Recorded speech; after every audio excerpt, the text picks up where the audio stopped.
With the reveal of the latest preview by Boichi, it says, the Egoists reunite. A special training camp begins as they aim for the U20 World Cup. Now this can mean two things. This can mean A, all of the Egoists that are currently in Japan are reuniting, or B, Isagi has returned from his trip in Europe to join the rest of the Blue Lockers. And if the events of the next chapter are the latter, where Isagi has returned, I feel like that was a massive bit of wasted potential. On the tickets that Ego sent Isagi, he says that there were tickets for Spain, England, France, and other different countries. And if you're telling me that we're just going to be skipping past all of them just for like a quick time skip to have Isagi reunite with the rest of the Blue Lockers, I'm personally going to be very annoyed. Now sure, my opinion doesn't mean shit when it relates to the mangaka, right? Who gives a fuck? But it's a matter of, I feel like that's so much wasted potential and exposition we could be getting for Isagi and the world going into the U20 World Cup that we would just be missing out on because we wanted to do a giant,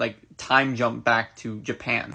We got Bunny, right? And Bunny was great. Great introduction to a new rival going into the World Cup. But considering we know now that in the group stage of the World Cup, England is going to be one of the countries that Japan is going to have to face, giving Isagi the opportunity to potentially tease at this big rival for England going into the group stage is something that I think could be very interesting and would be a giant wasted opportunity and missed opportunity if they did not choose to take it or act on it. So in relation to this preview, I'm kind of hoping that it's all the Blue Lockers excluding Isagi, because if they want to do a special training camp, it would kind of make sense if they did a Blue Lock Team A versus Team B match, since without Isagi there, you essentially have 22 players. And I think it could be very interesting, specifically for players like Hiyori, Bachira, Rin, maybe even Rail, because Isagi isn't there, right? There's no Isagi, there's no Sai. So Rin, with his meditation training, has to find a way to